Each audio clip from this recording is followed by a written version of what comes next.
Okay, so good evening, everyone. My name is Marianne Whitmore, and I am the academic coordinator here within the Trent Fleming School of Nursing. So first of all, I'd like to welcome you all tonight, and I'd also like to take this opportunity to introduce to you our fearless leader, the Dean of the Trent Fleming School of Nursing, Dr. Kirsten Wooden.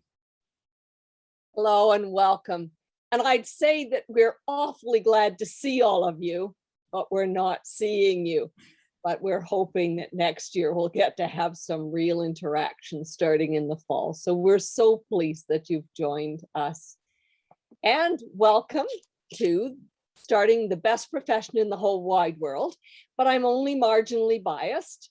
I've now been a nurse for more than 4 decades, and I'm still in love with my profession. So I always hope for people who are starting nursing that you too, in 40 or so years, will feel about the profession that you've chosen just the way that I feel. It's an amazing opportunity to have a life where you are working and fulfilling your dreams. So a few things I wanted to tell you is that we have a shared responsibility. All of us here on the screen, all of the faculty and staff at the school, and really, really importantly, all of you. We are responsible for creating a positive learning environment and for supporting you. But you're responsible for truly and actively engaging in your learning and engaging with us to make yourself be successful in this program. That's really, really important. There's lots of evidence that student engagement is very positive in terms of your academic progress. And you're going to get to meet each of the members of our team here, and you'll find that they're all wonderful. And the ones that you're not meeting are all wonderful too. Our doors are open. And you know, if you're struggling through the semester, don't let it go a week or a month. Remember, no matter how you're feeling about us, we truly are here to support you. We really care that you are successful. We want you to join us as nurses at the end of the time in the program. We're looking forward to, I want to say it very carefully, a post-COVID year, and actually seeing more students on campus, because you are what provides the color on our campus. You make the campus a very positive place to be. So welcome to the school, and I'm so looking forward to meeting some of you in real in the coming year. And I should tell you, I actually am ending my term as dean in a couple of weeks. And we're going to have an acting dean in the meantime, and then we'll have a new dean, who both of whom will also welcome you as positively as I do right now. Thank you, Dr. Wooden. I'd also like to introduce our program coordinators. So we have a collaborative coordinator as well as a compressed program coordinator, and one incoming and one outgoing at the same time. Dr. Halloran, why don't we start with you first, and then Professor Sims, and then Dr. Thibault. Great, thank you. Good evening, everyone. My name's Amy Halloran, and I'm currently the compressed coordinator. And as Marianne alluded to, I will be moving into the collaborative program coordinator position come this fall. So as a program coordinator, we are all here to help further support you to be successful with working with the entire team. Program coordinators will answer a whole variety of questions that you may have, things such as specific to the program or planning, but also sometimes just understanding nursing and what are the policies we have at the school and how do you apply them in different processes, and to help you navigate that along your journey in the program. So welcome, everyone. I look forward to working with you all. Good evening, everyone. My name is Jamie Sims, and I am currently sitting in the role as a collaborative coordinator until Friday. And then Amy will be taking over the collaborative role, as she indicated, starting in September. I work really closely with the leadership team and the academic coordinators and Megan and the whole team to help support you in your success. And I look forward to going back to my full-time role as faculty, and I'll be seeing each of you in year 1 in the winter term in URS NURS 1002. So welcome, and I hope you enjoy this evening, and looking forward to seeing you in September.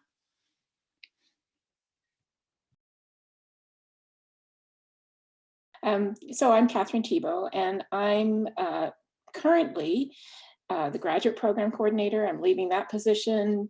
I will be acting dean over the summer, and then we will have a new dean September 1st.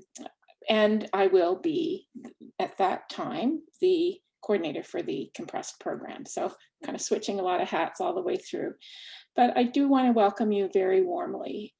And I remember myself how excited I was to start school, at nursing school. It was, it was almost like, maybe for you, some of you, it isn't the same, but for me, it was really what I had always wanted to do. I had never envisioned myself doing anything other than nursing. And I have to say that I have never regretted becoming a registered nurse. I've had many, many different roles over the years, like our dean, like Dr. Woodend. I've been a nurse for over 40 years. Currently, I've been in education for a little while, but I am my specialty is mental health nursing.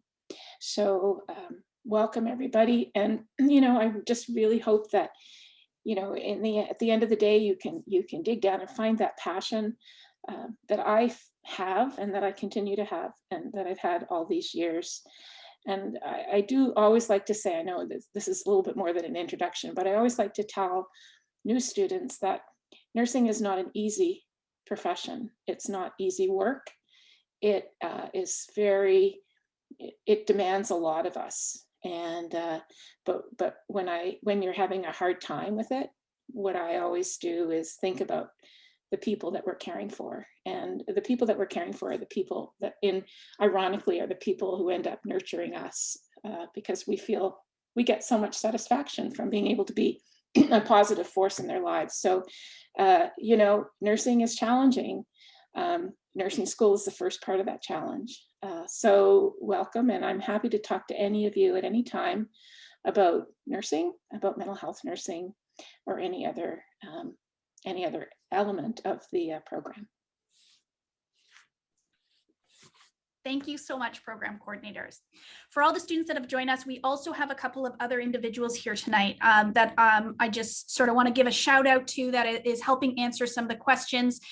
So Cynthia Whalen and Ruth Poley are both helping answer questions tonight, and you're going to meet both of them at their bright smiling faces as they work in our main administrative office and are a big part of the backbone that keeps the program running here.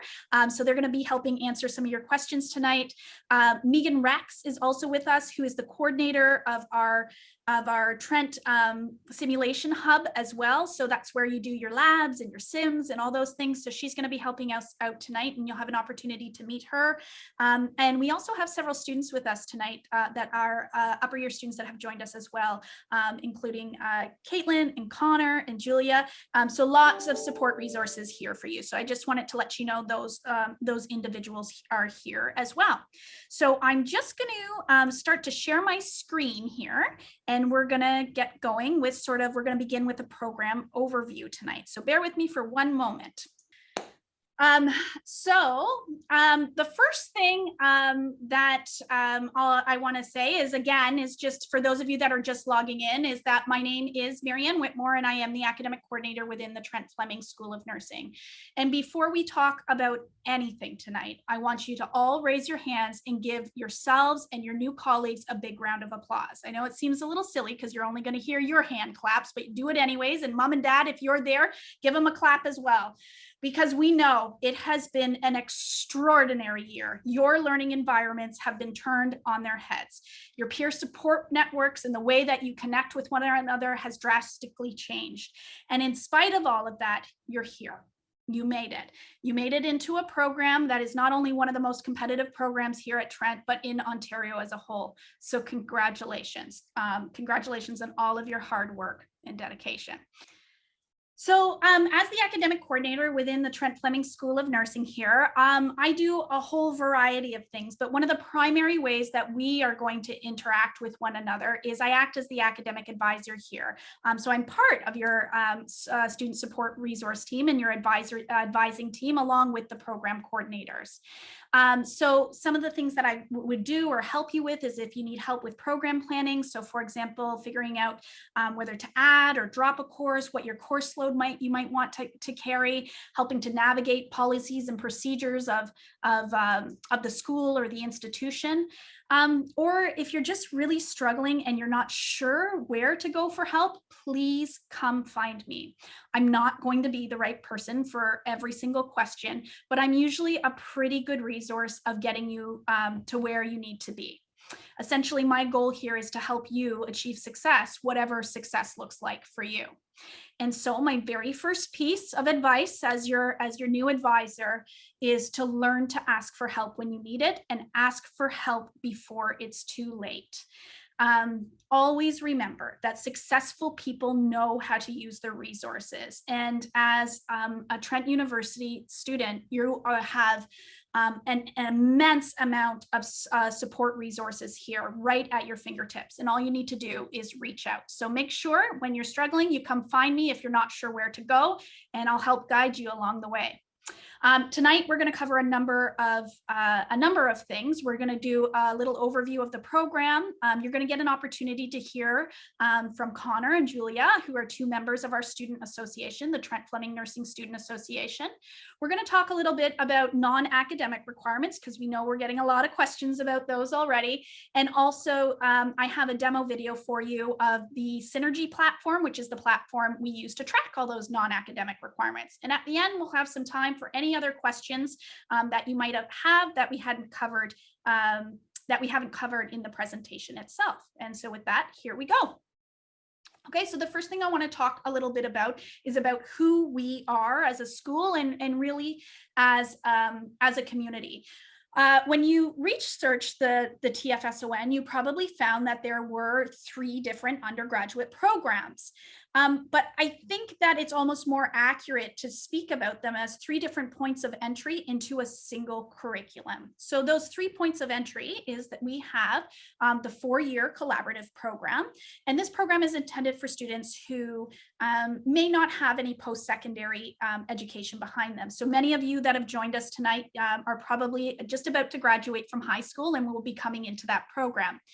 We also have a compressed 28-month program. Now, this program is intended for students that do have some post-secondary education behind them. So students that are joining us through this program, you would have had at least 4 credits worth of transfer credits that we can apply to your degree, or potentially more. You might have 2 years to even maybe a master's level degree. And then we have our post practical nurse to Bachelor of Science in Nursing program. And that program is actually hosted entirely at the George Brown campus in Toronto. We're not going to spend a whole lot of time talking about that program tonight. Tonight's event is really focused on our collaborative and compressed new students. However, regardless of the program that you have been admitted to and that you will proceed through, it's all the same curriculum. It's all the same degree. You're all going to graduate with the same Bachelor of Science in Nursing. In fact, you're going to graduate with the same 20 credits for the degree. How some of the programs are able to be done in a compressed time frame is that those students come in with some transfer credits that we can already award to the degree. And then, of course, they accelerate through the summer months. But at the end, you all have completed the same curriculum. You will have also found in your research that many colleges and universities work together to deliver nursing education, as we do. And our partners are George Brown College, and they help us with the PN to BSCN program down in Toronto at the George Brown Waterfront campus. And here in Peterborough, our partner is Fleming College. Now, our partnership with Fleming is a little bit unique in the province. It's not a 2+2 program. So you may have found that some different partnerships, you do 2 years at one school and 2 years at another school, or you do bits and pieces between campuses. our partnership is more behind the scenes. And so what I mean by that is that we have faculty that are hired by Fleming, and we have faculty that are hired by Trent. But as far as you, the student, is aware, you won't know the difference because everyone has offices here at the Trent campus. All of your classes are going to be delivered here at the Trent campus. And so for you, the student, it's going to be a very seamless educational experience. And one of the reasons that we are so proud of our partnership. And so while we talk about different programs and different partners, we're really one supportive community. And in fact, your classes this year, you will be together, both the compressed and the collaborative students. You are going to be together in classes. And once you hit your upper years, you're also going to have some of the PN to BSCN students in your classes. So we're really, truly a diverse community of scholars, educators, and learners. So take the time not only to get to know your faculty and your clinical instructors, but also really take the time to get to know one another. Listen to what each of you has to share because each of you have something to offer. And this is your very first opportunity at beginning to build your lifelong professional network. So the first thing I want to talk a little bit about is how to know which courses to take when. And the first thing I want to say is that the academic calendar, and you can find that academic calendar when you log into My Trent and you hit that register tab, there's going to be an icon there that says academic calendar, and it is the official document for the university, okay? All of the different programs requirements, your degree requirements, all the official rules and policies, it's the official document. And it's important you become familiar with it and comfortable using it. With that being said, we do have program course maps that are sort of like a nice, quick and easy reference. And I'm gonna actually get Cindy Whalen, if you don't mind, if you can pop in the link into the chat of where they can find those course maps on the nursing orientation website, that would be great. So these maps are very useful. One page is going to give you some of the useful information about degree requirements, and the other side is like a nice, quick, easy checklist. It shows you which courses and which semester to take. You can download them to your computer and track your progress as you go. It's a nice, quick, easy checklist. The general goal is get a check mark in each box and you win a degree. It'll be just that easy. Well, maybe a little bit of hard work along, a wee bit of hard work along the way. So that's a great place for you to begin to start to think about what courses I'm supposed to take in which semesters. But keep in mind, as I mentioned before, that the academic calendar is the official document for the university. Okay, so I'm hoping this comes through to you okay. When I do it in a classroom, the screen's about 20 feet high. So, and I know our laptops are all a little bit smaller, so hopefully you're seeing this okay. But it is, if you're not seeing it too well, then you can always look at those maps that Cindy would have put the link into the chat for. So, this is going to be your first year. And what you'll see here is that the fall semester for both collaborative and compressed are very, very similar.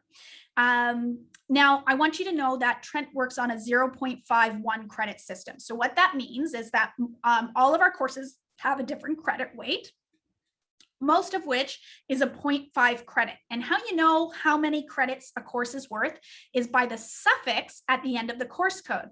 So here you'll see that there's an H on the end of most of these courses. So for example, NURS 1000H, H represents half, okay?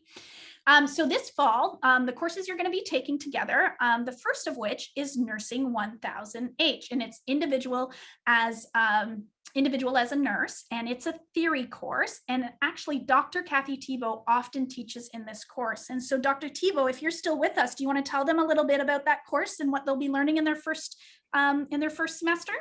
Yes, I'm happy to. This course is it's very interesting course because what it's doing is introducing you to the idea that before you become a nurse, you really have to understand yourself as a person. So we do spend a great deal of time looking at various components of, what does it mean to be healthy? What does it mean to be a healthy person? How can we be successful at being students? How can we be successful nurses? How do we communicate so that we can be successful nurses? We ask you to do a lot of reflection and thinking about how to develop kind of resilience and coping strategies as a student and as a nurse. And, we also introduce you to theories related to nursing. So it's a kind of an omnibus course. It has lots of different foci, but in fact, really what it's doing is helping you transform from being not a nursing student to being a nursing student, and then to being a nurse. So it's kind of a bridge really from pre-nursing through to nursing. And we have both. We have the course will be offered. The class component of the course is offered online, and but it's also accompanied by seminars, which are going to be offered on site. And in the seminars, you will work together on a group project. And in our course in Nursing 1000, we have introduced an approach to teaching called Universal Design for Learning, where we try to offer a flexible and inclusive learning environment for everybody, so that everybody will find a place and everybody will find something in the course that they are good at. So that we don't only evaluate by tests, we evaluate by group projects, we evaluate by little mini assignments. So it's a very, there's a lot of diversity in the course, but essentially it's to help you really develop into an excellent nursing student and eventually an excellent nurse. Thank you, Dr. Thibault. Okay, the next theory course that you're going to be taking, both compressed and collaborative, is Nursing 1001. It's nursing as a profession. Again, this is a theory course. Now, this course is going to be a little more focused on nursing history, professionalism, the regulatory bodies, and this is also going to be the course in which you'll have your very first labs this year in the TFSON Trent Simulation Hub. And so, Megan, I'm not sure if you're still with us, but if you are, do you want to talk a little bit about the hub and maybe some of the things that they might be doing in that first lab? Yeah, sure. That's great. So hi, my name is Megan. I didn't get a chance to introduce myself at the beginning. If anybody knows me, they'll know that I always say that I think that my job is the best job at the university. I get to work with some amazing staff in the hub, the amazing faculty, fantastic, diverse faculty that we have here. And of course, we get to experience the hands-on learning right along with you guys too as a student. So that's wonderful. Nursing 1001, nursing as a profession, we have students that are going to be starting, or you guys will be starting in first semester, first year, I think pretty much in the first week. There'll be 5 or 6 different sessions that you'll attend bi-weekly, which means that we're going to require a uniform right off the hop. So I think we're going to get into uniforms a little bit later. Marianne, talk about that. Understanding that it might be a little bit difficult to get your uniform for week 1. So we do have contingency plans for that, but so students are going to be in wearing their uniform so they can start to get used to that role socialization piece where you're feeling like a nurse, you're in your scrubs, you're in there doing some hands-on learning, you're learning about what personal protective equipment is, how to wash your hands, how to be safe, how to protect your body, different concepts that are actually brought up with nursing as a profession. We also get students in with the 1550 course as well. That's a science course where we again try to bridge that gap between theory and practice and look at what you're taking in the microbiology piece and really connecting that to your practice with 1550 as well. So those are just some pieces. As you progress through the years, we get to bring you in for some more complex pieces that are with the unfolding case studies, simulations, of course, different skills building. And we're here to support you right from day 1 until you graduate. And I actually did CPR with a student who did grad from her pad last weekend. So I did that today. So it was really exciting to have her, finish off her CPR before she totally took off. So we are here to support you all the way through. Thanks so much, Megan. I really appreciate that. My pleasure. And so to add what Megan was saying about 1550, another one of the nursing theory courses that you'll be taking is Nurse 1550, which is Intro to Life Sciences for Health Professionals. And so this course is going to be a mix of microbiology, nutrition, and pharmacology. And it's also probably the first time that you're going to start to learn about dose calculations for medication administration. And so I'm going to ask my friend Cindy again to pop a link into that chat. And one of the things we often get asked, what can I do over the summer to prepare? Which textbooks should I read? Well, you don't need to read your textbooks yet, but you may want to refresh some of your math skills. Some of the math skills that you'll need to be able to use for these dose calculations are skills that you might not have learned in grade 12, but actually earlier on and need a refresher on. So we do have a link on our website where you can go and you can practice things like ratios and conversions and start to get familiar with that and be prepared for Nurse 1550 in the fall. Both groups are going to take Biology 1050, Human Anatomy, and I know some of my compressed students, that's going to trigger you to start asking about transfer credits. So I'll just ask you to hold those questions because we're going to chat about those a little bit later as well. And last but not least, you're also going to take a half credit of elective. And again, we'll chat about transfer credits, but I'm also going to speak about electives in a few minutes a little bit more deeply, because I know this is actually one subject matter that I probably get more questions about, believe it or not, than anything, than any nursing questions. So we'll talk about that in a minute as well. Okay. So for the winter term, this is actually where the compressed and the collaborative start to separate a little bit in what they take semester by semester. What you will take together will be your very first clinical experience. Now, the majority of our clinicals, so actually the first 5 clinicals that you have, also have a matching supporting theory co-requisite. So this pair is identified here as Nursing 1002 and Nursing 1020. So the Nursing 1020 is the clinical, and it's a clinical in a residential setting, and Nursing 1002 is the Intro to Foundational Concepts in Practice. And Professor Sims is actually going to be teaching in these courses this upcoming year. So I'm going to give her a minute to tell you a little bit about what that first clinical experience might look like. Perfect. So NURS 1002 is Introduction to Foundational Practice, where we start to talk about and learn about concepts related to the healthy aging process. We're going to be continuing to build upon the skills that you learned in your first labs. And we're going to start to bring in the full head-to-toe assessment, or health assessment as we call it, in related to the older adult populations.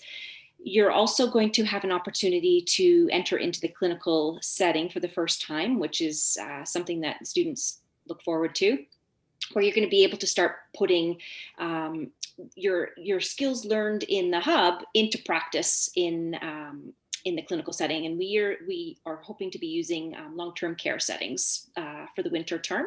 Fingers crossed that all goes well with our placements this winter. The clinical practice in the residential setting is the co-requisite with the Introduction to Foundational Practice. And I will be teaching that alongside Dr. Melissa Pestil, and we're extremely excited to have you in our class and working with each of you in the winter term. So I look forward to seeing you. Great, thanks, Jamie. I really appreciate that. Just to give you a little bit more context about the clinical course too, because I did see a couple of questions popping up in the chat earlier, is what you'll notice in the timetable is that your clinical day for Nursing 1020, you're going to have an entire day blocked off. It's either going to be on a Monday or it's going to be on a Tuesday. Now, don't worry, you're not going to go from 8 in the morning till 10 o'clock at night. Typically, what it has looked like in past years is that it's a 6-hour shift and it rotates. It can potentially be rotating. Now, I also want to provide some context as well to one of Professor Sims' comments around hopefully all goes well with our clinical placements. So obviously this past year with the pandemic has been a very challenging period, particularly particularly for the long-term care community. And so we did need to make some adjustments last year to help ensure that we were supporting and protecting the residents that were living in those environments. And we did need to look at some virtual options. So we're hoping to return to in-person pending all goes well, but it's also important we all recognize that we are in this period of uncertainty. While we will lay plans out, that we are ready to adjust as we need to, depending on how things progress going forward. Okay, so when you're timetabling, you'll notice you'll have a day blocked, either the Monday or Tuesday, and you won't schedule for any other courses on that day. But on the other days, you can use the visual schedule builder to build your schedule as you please. Anything else you wanted to add at all, Professor Sims, or have I covered it okay? No, thank you for re-clarifying the clinical piece. Great. Okay. I forget what it's like when you're living it, that other people may not be living the same experiences that we have been for the last year. Yeah, definitely. Okay, and then both groups will also take human physiology, so biology 1051. If you don't already have it. And then for collaborative students, you're going to do another elective of your choosing. And again, we'll talk about that in a second. And then you're also going to take half a credit of one of our introductory psychologies. This is another one I get a lot of questions about. Eventually, you do need to have both psychology 1020H and psychology 1030H. It does not matter which one you take first, okay? It's completely up to you. In years pre-COVID, I often recommended that you take psychology 1030 first, because it was the one in the winter that was delivered in person. And I think attending a class, or at least pieces of a class in person as a first-year student, is a great opportunity to connect with others and start to build that peer support network. We're living very different times these days. So whatever you're most comfortable with, whatever suits your learning style the best, whatever works in your schedule is fine. It doesn't matter whether you do 1020 or 1030 first, but you do eventually need to get both of them. Okay. For our compressed students, you're going to continue on with the life sciences, and you're going to go into advanced life sciences. So nursing 2550, and again, a continuation of that microbiology, nutrition, pharmacology component. And then you'll also be taking nursing 2031, which is the quantitative research methods. And so I've already seen a few questions in there about, I got a prerequisite waiver email to my inbox. And so for compressed students, we actually let you take that in your second semester of the first year. And so while you don't have all of the 1000 level courses yet, you are experienced university level students. And so we do waive those prerequisites. And I do it in a nice, easy sort of batch waiver process, but it does generate an email. So hopefully that provides some clarification to you as to why you have received an email about getting a waiver to a course you didn't apply for a waiver for. That's why. Okay. Okay, so that's sort of your first year in a nutshell. So the next thing I want to talk a little bit about is those electives. So the electives are the courses where you get to choose the subject matter that you want to take. For the degree in total, there are 4.5 credits worth of electives. That sort of works out. If you're looking at the course maps, you'll see there's 2 credits at the 1000 level, 1 credit at the 2000 level, 1 credit at the 3000 level, and then a 0.5 credit of forced choice elective. And I'll talk about that in a minute. Really, you can take these courses in any order at any time. I really don't care. You just need to get them done by the time that you graduate, okay? For those of you that are already seeing transfer credits on your record that have some post-secondary experience, you may be seeing that you have like a year 2 unassigned. Just so you know, 2000 level courses are equal to year 2, 3000 are year 3, 4000 are year 4, and so on. Okay, so you can start to use those towards those electives. I get a ton of questions about what should I take, and really, it's up to you. It's where your interests lie. Trent offers a huge catalog of courses that you can take and really sort of, indulge your interests.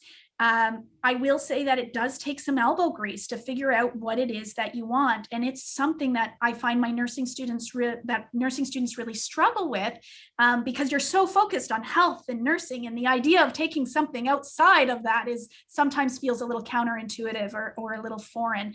But electives are really an opportunity to add breadth to your degree, to take something else from and look at problems with a different lens, or a different focus, and really broaden your perspectives. It's an opportunity for you to engage in interests that you might have outside of your primary subject area. So really, the world is your oyster when it comes to electives. But if you are very much struggling in selecting something, here's some strategies that you can consider. The first is that our nursing program here has strategic foci, and they include Indigenous communities, aging, mental health, rural health, and women's health and gender. So when you're looking at those different elective options, those foci are maybe something that you want to keep in mind, and choose something that complements that subject matter. Sometimes too, I hear from students, they have a really hard time selecting first year courses. Often first year courses have a great deal of breadth, but they're very foundational in nature. And so sometimes it just doesn't quite pique someone's interest. And so what I would encourage you to do is look at some of those upper year electives, because subject matter starts to very much narrow in focus, get a lot deeper, a lot more meaty.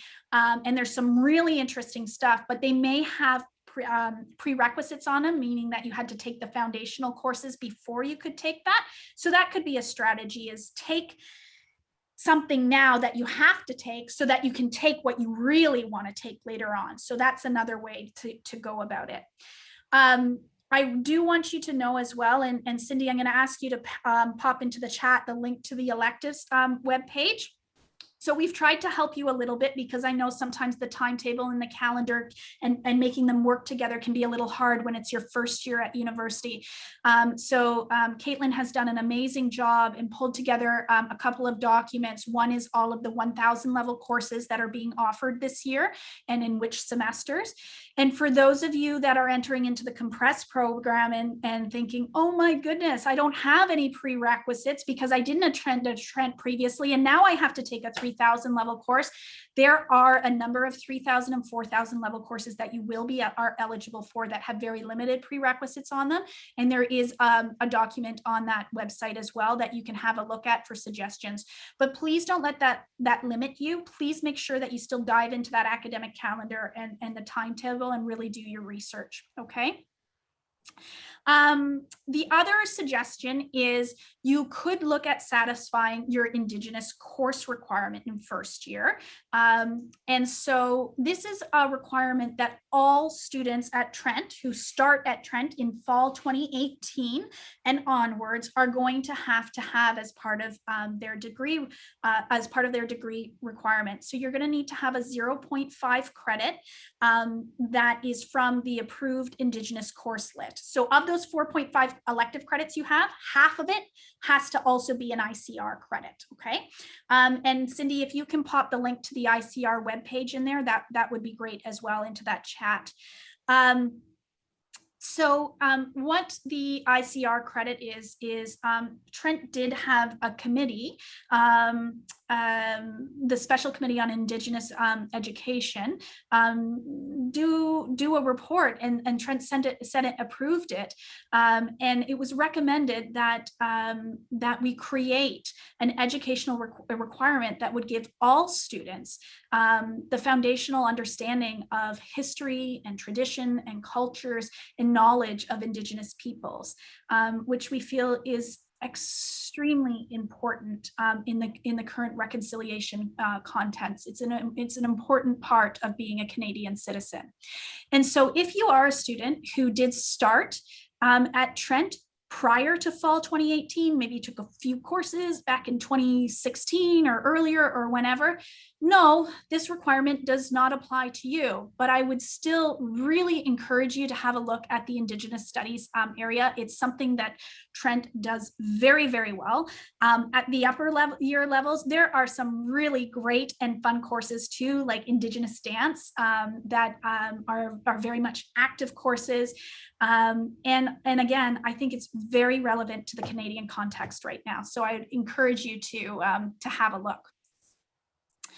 Okay, so transfer credits. For those of you that maybe are coming in with some previous post-secondary education, or high school students, if you did the IB program, or maybe took your AP advanced placements exams, you might also have been awarded some transfer credits. So if you'd like to go and see what credits you've been awarded, you can go into your My Trent under the academics tab. There should be an icon there labeled transfer credits, okay?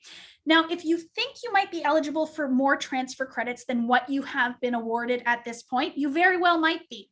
But what you need to do is we need to be able to evaluate that content. So what you're going to need to do is get the full course syllabi from your previous institution, and then you're going to need to submit it to nursingadmissions@trentu.ca, who will coordinate a review of that syllabi. So they'll send it to whoever the appropriate subject matter expert is at the institution, who will review it and determine whether or not it's something that we offer here at Trent, and if we can award you transfer credit for it.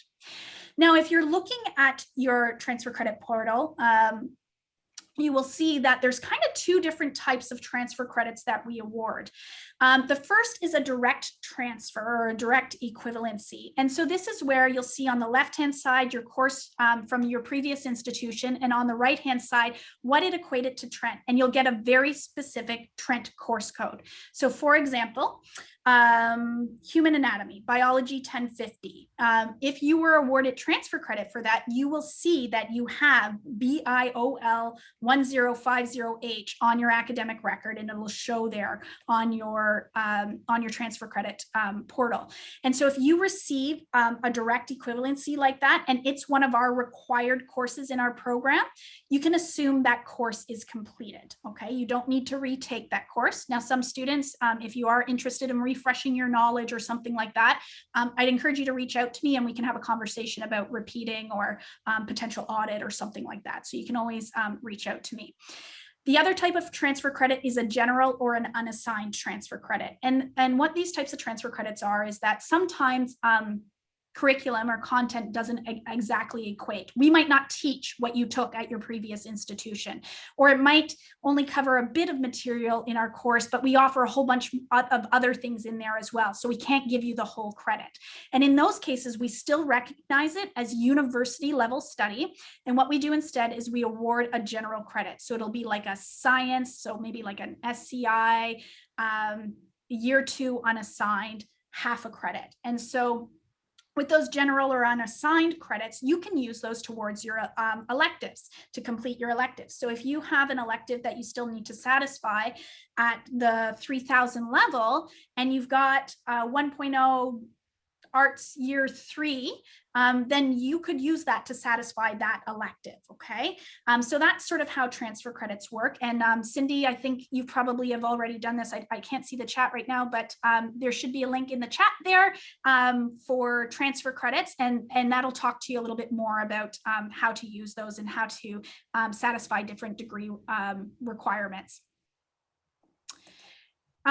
Okay, so the next piece that I wanted to speak to you about was a little bit about starting to look ahead and think about some different things, and one of which is the forced choice elective category. So if you're looking at those program maps, compressed students, it's in semester 5, year 2, semester 5. Collaborative students, it's going to be in year 2. Year 3, semester 6. And so there's a box there where it lists 5 different courses, and essentially you're going to elect to take one of those courses that we are forcing you to take. So forced choice elective. Okay, There's 5 different courses to choose from. There's Philosophy 2390, which is biomedical ethics, the Sociology Gender Studies cross-listed course, which is the Sociology of Gender. We've got a Nursing 3560, Advanced Pathophysiology and Pharmacology, Psychology 3560, Family Development, and Psych 3750, Health Psychology. So if you have a direct equivalency for one of those, then you can consider your forced choice done. Now, compressed students, many of you have received transfer credits for a number of things on your degree, like maybe your human anatomy and physiology and your electives, and you're looking like, what can I get ahead on? Unfortunately, the nursing courses are really not something you can get ahead on. The curriculum is built sort of in a laddering or a scaffolding manner. And so you need to get the first year courses before you move on to the second year and so on. So the program is 28 months in length. It's not any shorter than that. But the forced choice elective is one area where you can start to get ahead. Some of these courses you're not going to have the prerequisite for, but some of them will. One that is most commonly taken by my nursing students is the Philosophy 2390, Biomedical Ethics. You only needed to have 4 credits of anything to get that course. And so what many of my compressed students will do is maybe take one of those courses now when their course load is nice and light, and it gives them the power of choice. So when you get into your into the second year of the program, and when it gets very heavy, you can still take another forced choice elective if you want to, but if you're feeling the academic weight and you need to have a lighter course load, then you can choose not to. So if you can get ahead on that now, compressed students, that would be something that I would recommend that you look into. Okay. And also sort of looking ahead, you'll notice in your final 2 semesters that there is a category there called advanced topics. So in your final year, you're going to take half a credit from each of our group 1 and our group 2 advanced topics category. So advanced topics are our nursing 4000 level theory courses. These courses are delivered primarily online, and you take them while you're also out in your independent practices, and your independent practices could really be almost anywhere. And so, as I mentioned before, these courses are delivered primarily online for that reason. Now we have a whole bunch of different courses that you could potentially choose from. We don't offer every single course every single year. We do rotate them a bit, so you'll sort of have to see what's being offered and what you're most interested in when you get there. But it is important that you get one from each group. Our group 1s, it's really easy to figure out. It's nursing 4100 level courses, so anything that starts with a 41, 4103, 4104, 4105. And group 2s are anything that is a 4200 level. The reason we have 2 groups is it's 2 different types of content. So the group 1 courses is content that really could apply to any or a wide variety of practice settings. So for example, nursing 4105 is nursing leadership. Nursing 4103 is a health and safety course, very relevant right now given the current pandemic situation. The group 2s are more specific types of practice environments. So for example, Dr. Thibault actually often teaches nursing 4205, the mental health course. 4203 is rural health, 4207 is palliative care. So you can see that they're kind of different types, and that's why you need a group 1 and a group 2. Now, alternatively, if you were interested in doing so, you could replace the advanced topic requirements with a thesis option, and it's 2 semesters in length. And so, Dr. Wooden, if you're still there with us, perhaps I can ask you to tell them a little bit about what the thesis option is in 4th year, and maybe some examples of some of the past projects that you've worked on with students or advised students with. Okay, so 4011 and 4012 are the thesis courses. And it's often we find our compressed students tend to take maybe a little more than our collaborative, but we've had students in both. And what happens is you identify a faculty person who's doing some work in an area you're interested in, or that you feel that you can learn by working with that person.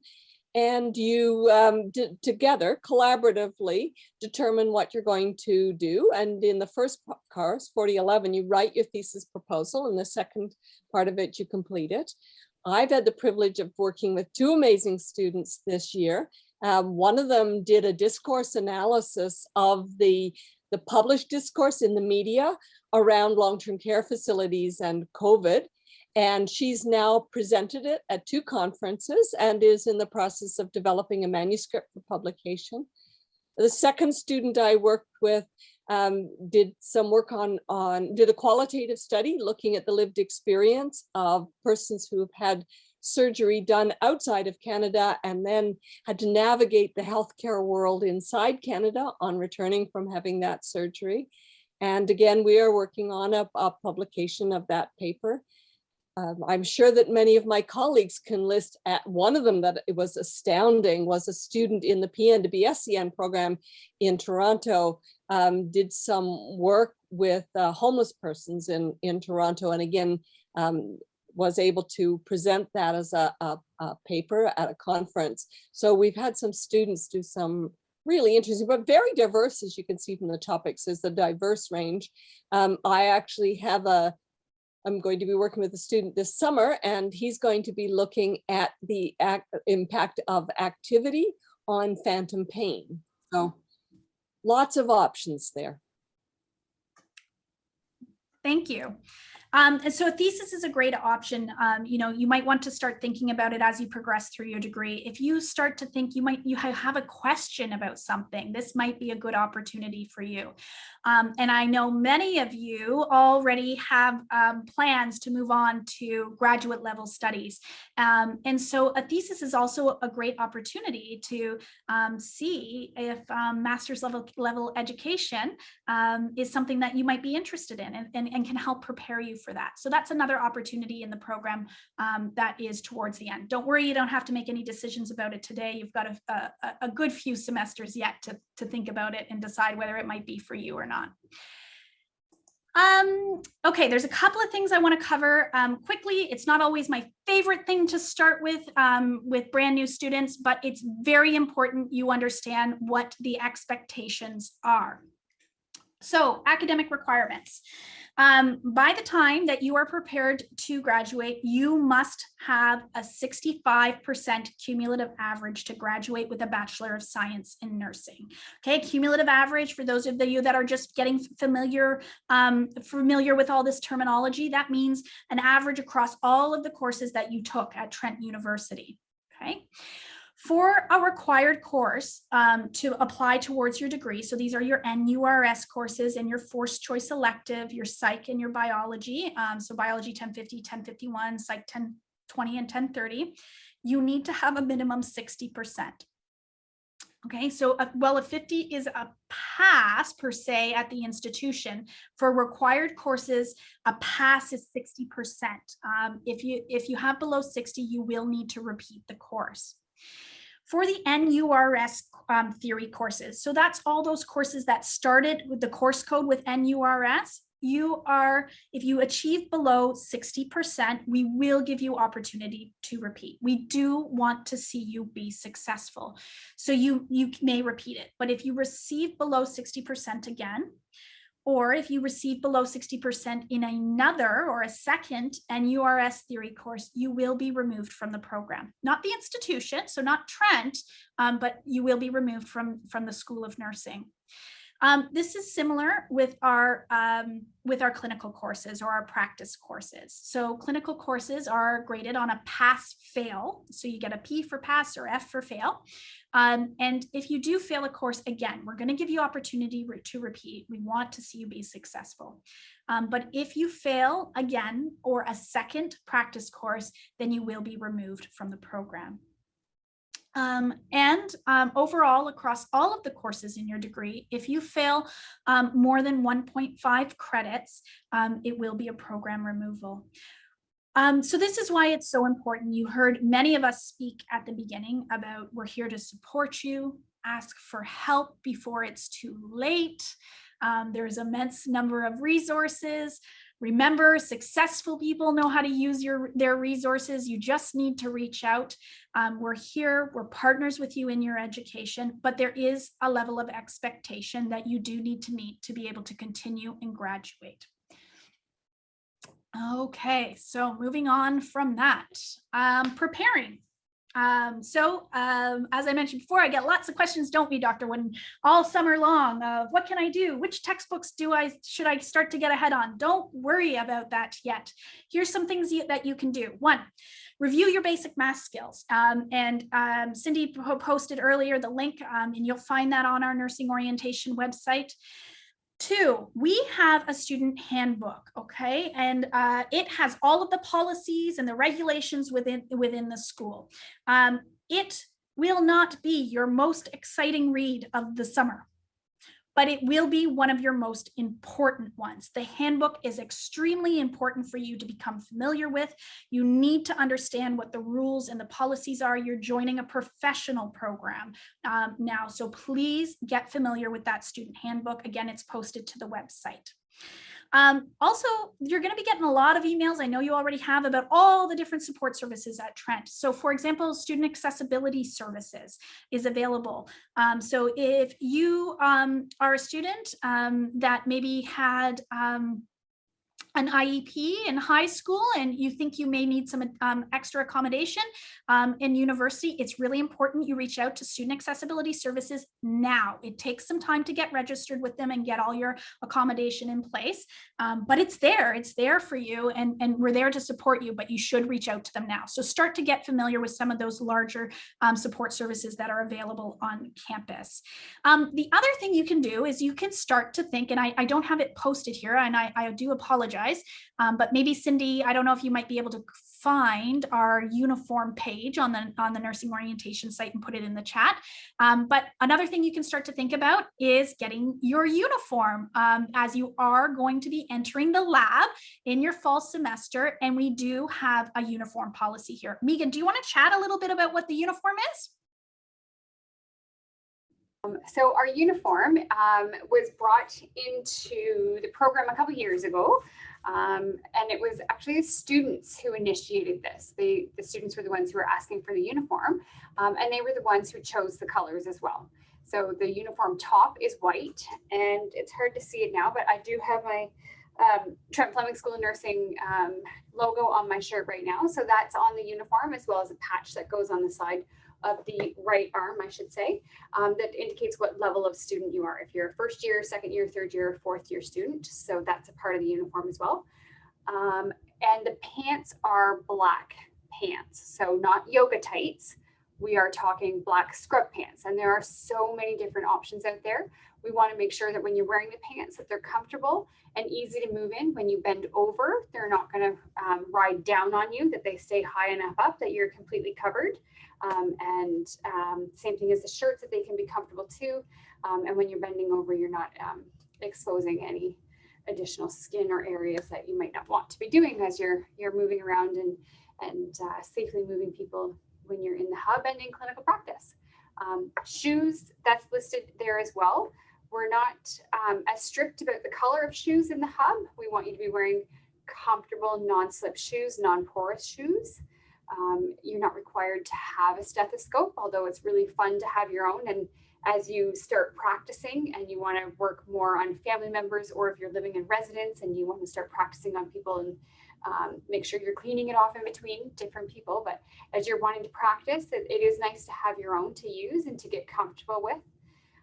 But again, it's not an expectation. So definitely it's the white scrub top that you can order through the bookstore. And then the black scrub pants, but those are open to finding wherever it is that you want to order them from. Thanks, Megan. And on that, on our website there, you'll also see we've posted, I know it's always tricky to shop, or at least I find it tricky to shop for clothing online, but we have posted as well the manufacturer's sizing guidelines, so you can have a close look at that to place an order for what will fit you, best. There's also some suggestions about, there's some great things on the bookstore, like for your watch, you'll want to have a watch with a second hand, and so there's some great things that will clip to your uniform shirt, so you don't need to worry as you're washing your hands all the time that you're going to disrupt your watch. So make sure you take a look at that web page. Okay. The other thing you can start to do is you can start to investigate different websites, such as the College of Nurses of Ontario, the Canadian Nursing Students Association, and maybe start to follow health issues in the news. I know we've all been following one particular health issue this past year very, very closely, which has been really well, as unfortunate as it has been, it's been an excellent educational tool in starting to learn about the different inequities that exist in society and how they impact health and all those things. But there's lots of other health news out there, so start to get familiar with it and follow those different issues. Any other websites or resources, program coordinators, Kirsten, anyone else have anything to suggest?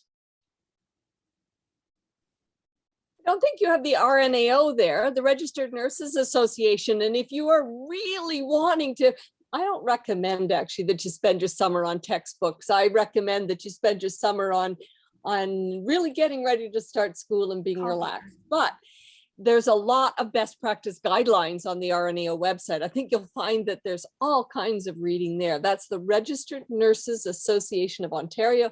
And I think if you type RNAO into the internet, you'll find it easily. Thank you. Okay, I think a couple of other tips. You are going to be getting access to the TFSON intranet. So the learning system we use here at Trent is Blackboard. You may be familiar with it from other institutions, or if you were previously a Trent student. You will not have access to this until you've actually registered for courses. So each week we'll sort of do a run and make sure that we capture everyone who's registered and start to upload you to this site. But this is one of the primary communication tools that the school uses with you as a student. So it's really important you get on it and get familiar. All of the services that we offer, like CPR and mask fitting and all those sorts of things are there, program plans and regular announcements. The student handbook I've already mentioned. It's really important you get familiar with it this summer. And of course, the academic calendar and the timetable, which are both available through the icons under the Register tab in your My Trent student portal. And last slide for me. Nobody told me. So you may have seen this before. You are about to enter a professional program. We're helping to educate you to care for a very vulnerable population. We're going to release you at some point on human beings. So nobody told me can not be an excuse. And so normally we'd all be in a room together and I'd make us feel all very uncomfortable while we read this all together, but today I'll do it on my own. So this is straight from the undergraduate academic calendar. It is the responsibility of all students to familiarize themselves with the specific requirements for the degree or diploma they seek. While advice and counseling are readily available, it is the student's responsibility to ensure that the courses in which they register fulfill the degree and program requirements. So again, get familiar with that student handbook and academic calendar this summer. Okay. So on that note, let's do something a little more fun and interesting. I'm going to turn it over to Julia and Connor, and they're going to talk to you a little bit about the Students Association here. Hi, everyone. So I'm Connor, and then I'll introduce Julia. We're going to do a little introduction, but we are the Trent Fleming Nursing Students Association. So we'll start with our introduction of each other. So Marian, do you mind going to the next slide, please?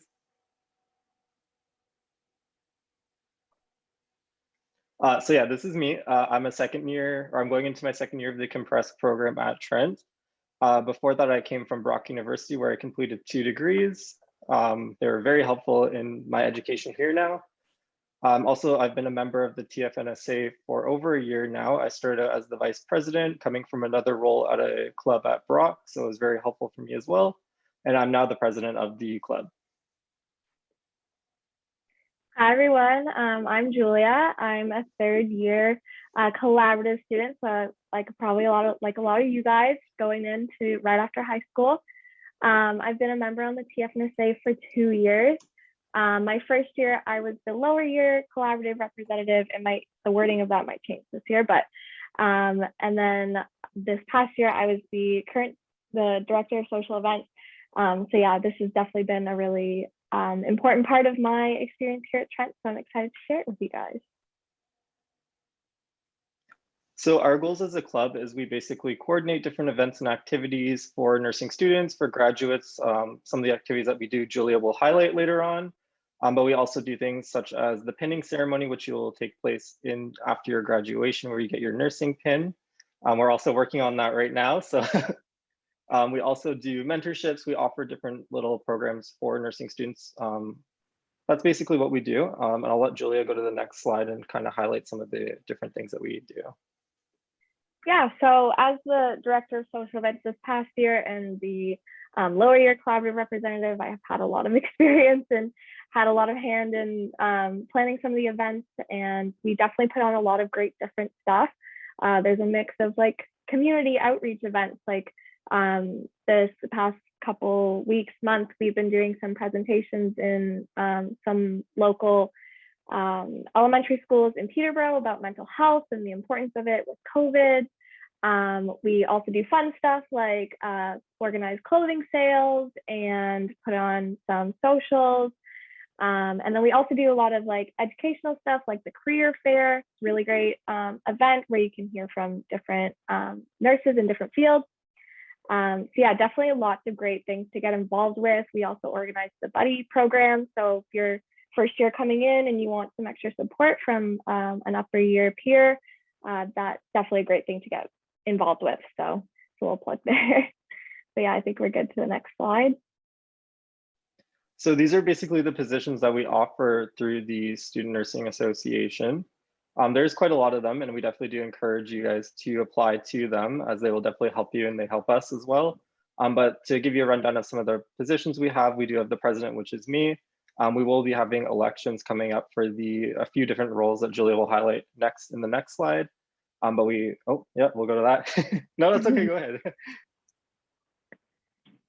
Yeah, so basically in the summer, we usually have elections for vice president. Obviously, as Connor said, he was the previous vice president and then moved on to the president role. So we are looking for a new vice president. So if you're interested in that, look into that. Also, like I said, we have the buddy program. So we need a buddy coordinator to get all of that organized prior to the beginning of the school year. So you have a buddy when you come in.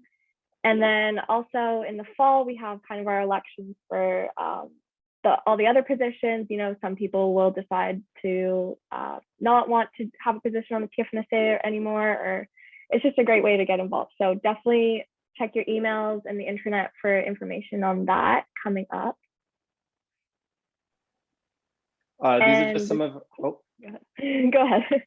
I just want to make one note for the vice president. We do usually hold it as a 2-year term. So you would become vice president and then the next year you would be president. That's just one thing I wanted to add to that. Yeah, thanks.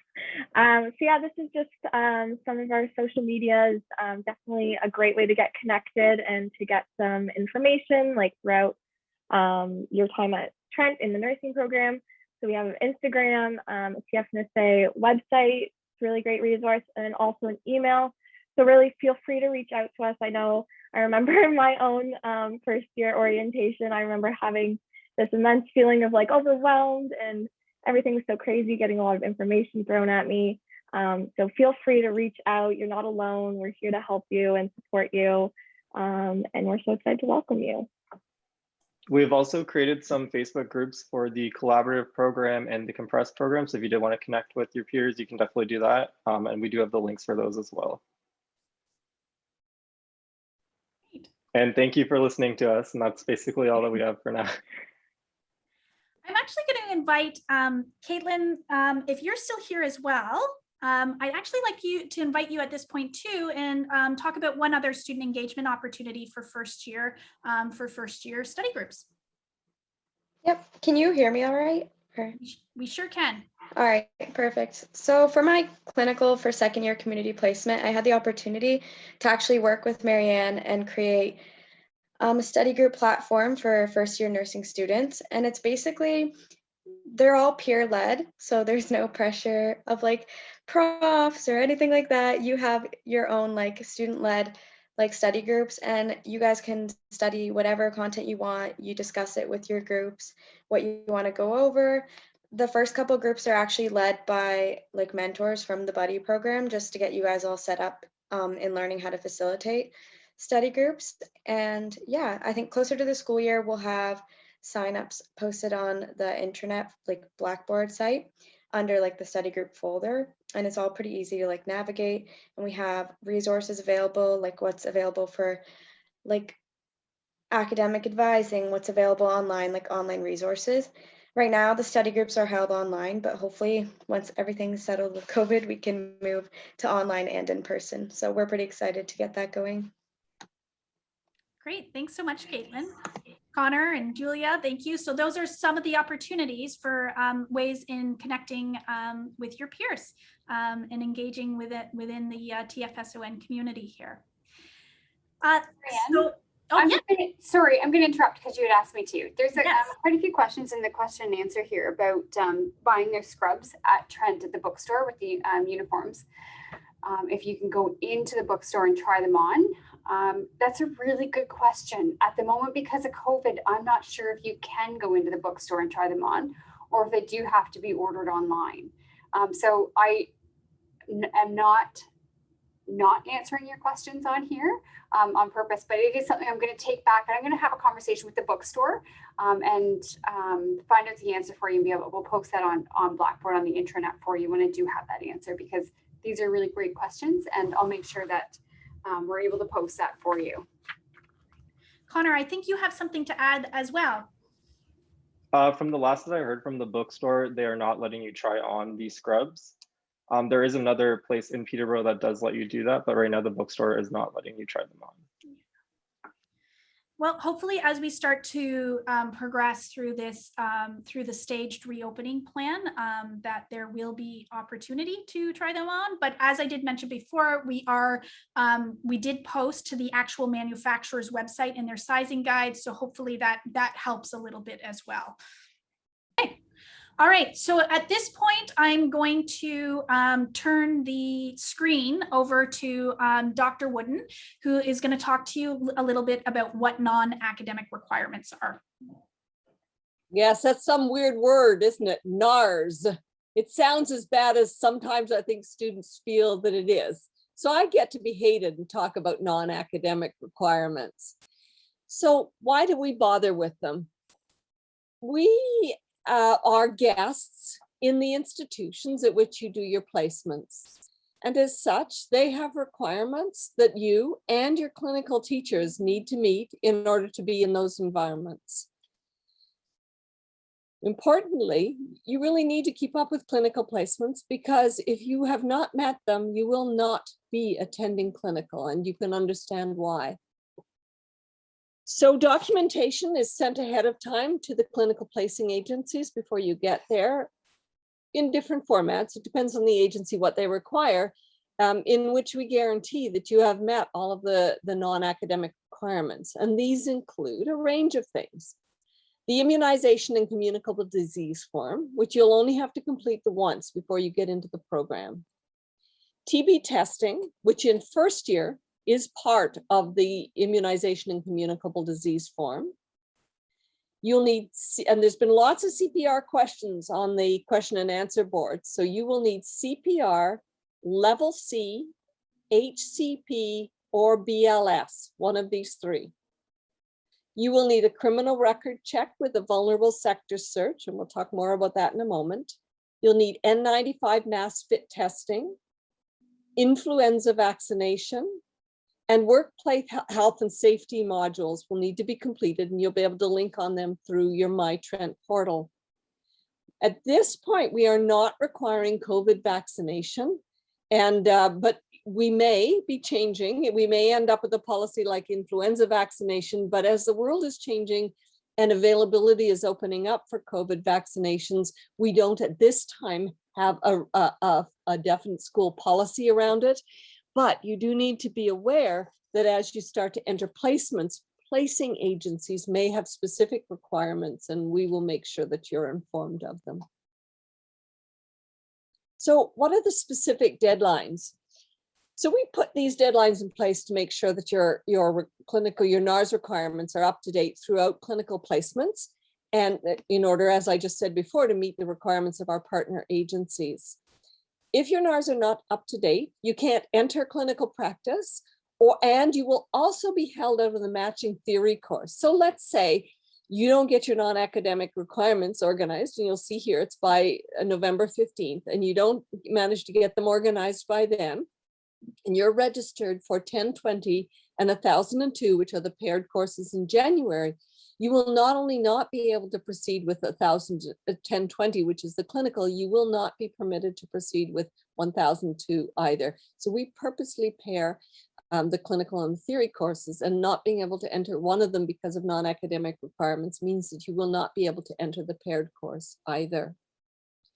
So all of you need to finish your non-academic requirements and have them cleared in Synergy, and you'll learn more about this magic Synergy. There's been some questions about that as well, by November 15th. After year one, each non-academic requirement has its own renewal cycle. So for instance, you need to renew CPR every year, and that one can be confusing because sometimes on your certificate, it'll say it's valid for 2 years, but our students will tell you, you need to renew it every year. But mass fit testing is done every 2 years and not every year. If you have a non-academic requirement that is expiring in the middle of a term, you must renew it before it expires. Or if you're you're in the middle of clinical, not likely maybe to happen in first year, but let's say in second year and you've let one expired, we track the non-academic requirements, and we have an obligation under our agreement with our clinical partners to remove you from clinical until such time as you've renewed your non-academic, whichever it is, requirement. So, and the last bullet is if it expires during the term and you're in clinical, you need to ensure that it's renewed and you will be removed. So this is the submission timeline. And you can see that for year one, this is the year you care about, fall and winter, you have electronic student permit checking, appointment 1. You need to meet the deadline, and initial NARS submission deadline is November 15. And here are the things you need to submit: your criminal record check with vulnerable sectors, your CPR, your mask fit. You need to complete and submit the immunization and communicable disease form. And you need to have done the online health and safety modules. And you need to be cleared by Synergy. And again, we'll tell you a little bit more about Synergy as we go along. So how do I get more information? I think this one, and looking at Marianne as I say this, has been posted in the chat, so you'll have it. So you look at the nursing orientation website. And I can't tell you often enough, and this is part of this, we're all engaged together. It's really important to read things first before you reach out and ask questions. We have more time to help and support you and create positive learning environments if you've engaged in searching for information yourself thoroughly before you reach out. Once you have access to Blackboard within My Trent, you can also go to the TFSON intranet, and there is a non-academic requirements page there. But as Marianne's pointed out on this slide, you need to be registered for your courses before you have access to this site. And this is a place you can go to get information anytime once you're registered. And then finally, Synergy has a help desk, video guides, and forms. And we'll walk you through all of this getting signed up, but you must use your Trent email account address when you're contacting Synergy. And that's a good reminder, you should be using your Trent email account address anytime that you are sending questions or queries to anybody at the school. So we help you with some of these things. We don't require that you do your CPR and mask fit testing. It's not masked fit, by the way, it's mask fit, but you know, masked is kind of fun too. So you can do them anywhere, but we also do, thanks to Megan and her team, we do offer both CPR classes and mask fit testing on site. And so these will be available on the campus starting in September, and we will send you more information as we have dates and registration information. Please be sure to refer to the submission chart to be sure that you're in the appropriate class for CPR. If you're doing it off, obviously we're going to put the appropriate ones on site, but if you're registering at Red Cross or Heart and Stroke or whatever, make sure that you are checking that it's a level C, HCP, or BLS. If you're not in the Peterborough area, you can look for these services in your own community as well. So, criminal record checks with vulnerable sector screening. You need to work with your local detachment to obtain a criminal record check. If you're in Peterborough right now, if that's your address, or you will be residing in Peterborough in the fall, you can get your police record check online by following this link. I would add something here, being rural Peterborough. I'm looking at Marianne. If you are rural Peterborough, you will need to go to the OPP and not to Peterborough Police, just to make the distinction between the two of them. Kirsten, sorry, Yeah. there was a question on the question and answers about international students with their police checks. And so once they come here and they're resident here, they will do it where they're resident. So if they're resident in Peterborough, let's say they're coming into the residence and even on campus, then their address is Peterborough at that point, and they can do it locally. Great, thank you. Thank you. Cost may differ depending on your detachment, so there's not one flat price. And if the detachment that you're trying to get your record check through requires a letter from the school, you can submit an email to nursing@trentu.ca so that we can provide the needed letter. So if you're less than 18 years old, which some of our incoming students will be, then you can't have a criminal record check with a vulnerable screening. They don't do it in under 18s. What you need to do is complete a declaration for clinical practice, and we can find, once you're registered, remember, you'll have access to the TFSON intranet, and within that you'll find the folder for non-academic requirements, and then you're going to find the folder for first-year student information, and then you'll find a link for the criminal record check with vulnerable sector screening, and you will complete that. Please note that if you're 17 and you have to do that process, then once you turn 18, you must submit a criminal record check with vulnerable sector screening to the university, to us, to Synergy actually, to be specific, within 3 weeks of your birth date. And we'll say happy birthday. The modules that you have to complete related to health and safety training are the Ministry of Labor training, the Workplace Violence and Harassment training, the WMIS training, and AODA. And you'll find all these modules again on Blackboard once you've registered under the TFSON intranet site, non-academic requirements, and click the link for mandatory health and safety training. Here's something that's really important. And I think in the past, we have given out folders to students because it came as a big surprise to us that many students do not keep their original files. So I strongly recommend that you get a filing sheet or something and put all of your copies of your non-academic requirements in that. Some placement agencies will ask to see the originals, particularly of the police checks with vulnerable sector screening.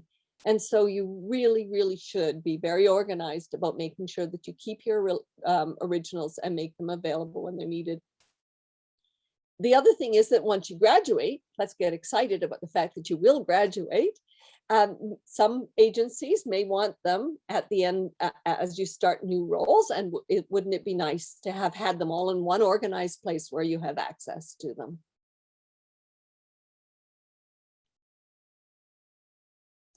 Great. Thank you very much, Dr. Wooden. So that sort of brings us to the end of our overview of what non-academic requirements are. Now, Cindy, if you haven't already done so, you probably have, pop into the chat where on our nursing orientation website, where the NARS link there, we have a great deal of information for you. So the submission charts are there to show you what you should be submitting in which of your years. Make sure that you're looking at the submission chart for your program. So the collaborative for the collaborative students, the compressed for the compressed students. We also have a list of the non-academic requirements that includes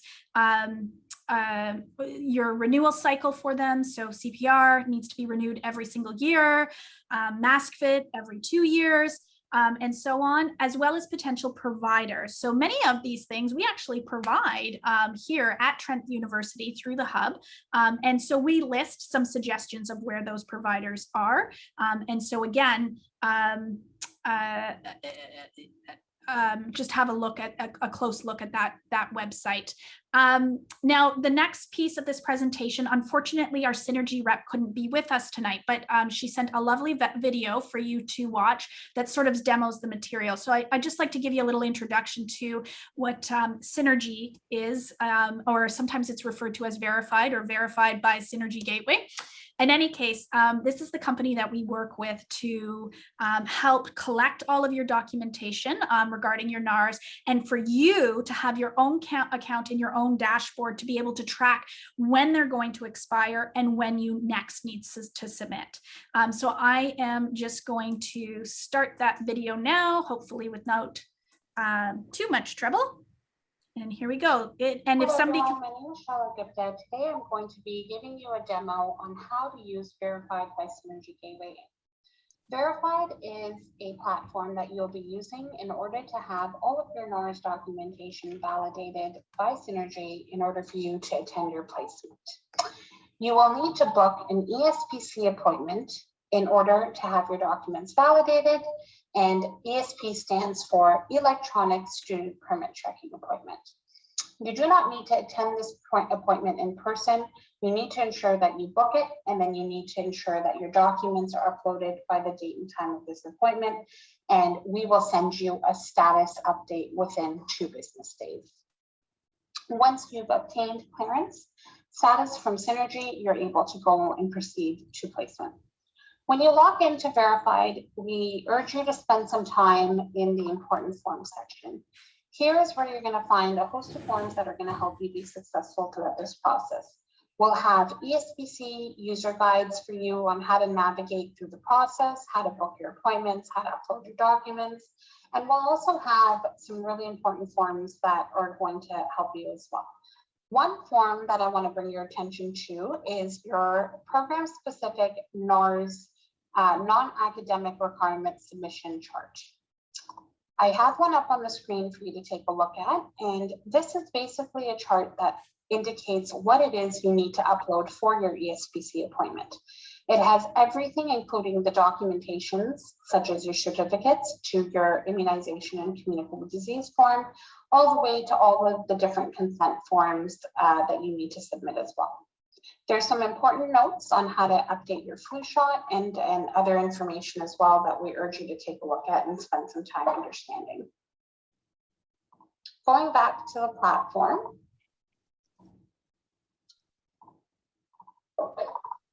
there's also a section called your school information. Here is where you're going to find information on our relationship with the university, as well as the different fees we have.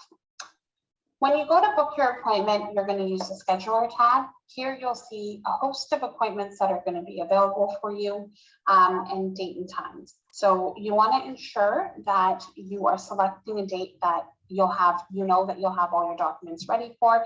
And again, remember, you do not need to attend this appointment in person. You just need to ensure that your documents are uploaded by the date and time. And we will send you an updated status email within 2 business days of your appointment. You can track upcoming and historical appointments, and if you need to reschedule or cancel, you can do so within this section as well. The My Profile tab is really where all the magic really happens. So there's different tabs here, and we'll go through each one. The document upload section is where you upload your documents. Here is where you are going to see that we've broken it down by actual names of documents. So CPR, health and safety certificates is where all of your documents such as your worker health and safety awareness and 4 steps and those types of certificates go. Your medical forms can be uploaded here. The upload process is very simple. You're going to click the blue upload manager. You can either drag and drop the file into here, or you can pick it up from your computer. Once it's uploaded, you have access to it. It is date and time stamped. So if you ever need to refer back to it, this is kind of your electronic repository. It allows you to do so. You're able to track any of the service history that you've had with us, so any previous appointments. Another link to the important forms is here as well. Once you've had your appointment, you'll notice your compliance status section is updated.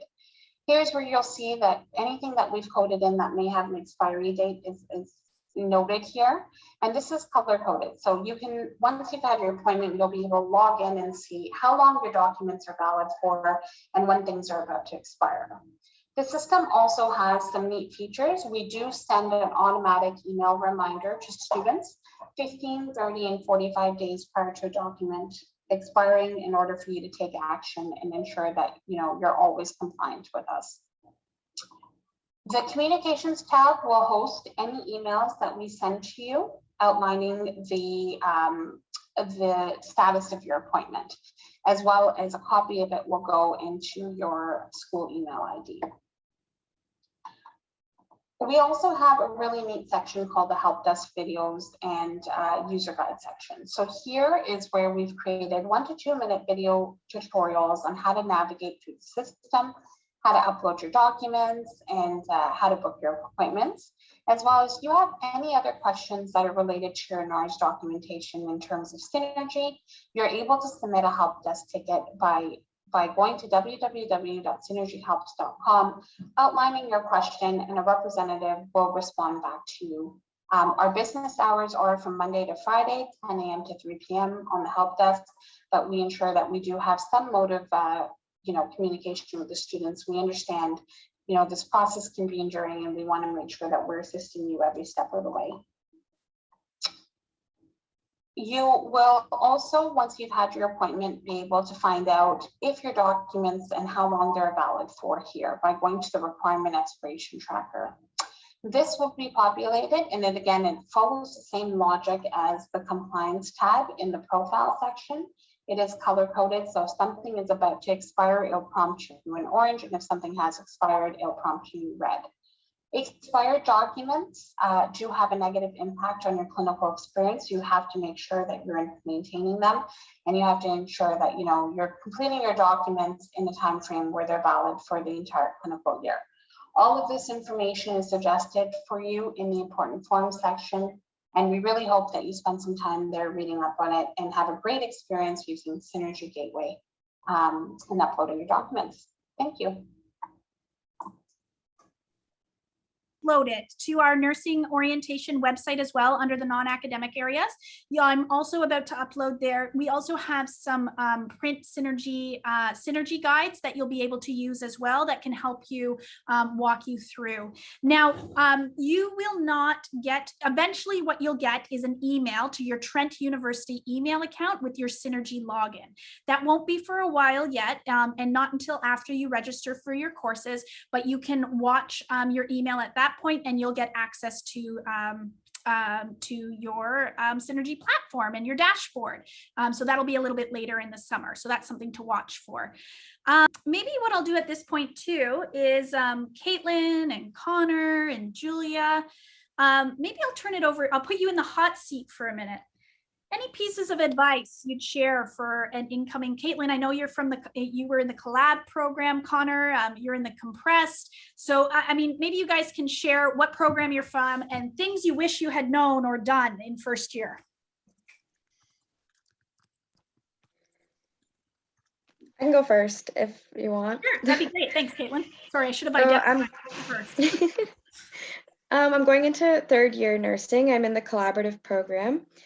Definitely some things that I wish I knew going into first year. I kind of knew this because everyone's on you about it, but make sure you do your readings if you want to succeed in your classes, because there's a lot of readings and they are extremely intimidating, but I would do them. And if you don't understand them, I would definitely ask for help, because your exams are not only going to be on lectures, it's also going to be based on readings and stuff too. So definitely do them. Don't avoid them. Another thing, I know non-academic requirements is intimidating as well, but honestly, for me, if you just follow the deadlines and everything, and just do it as you're told. It will be okay. And I know everything's intimidating right now, but you will be okay. There is a lot of support. Thanks.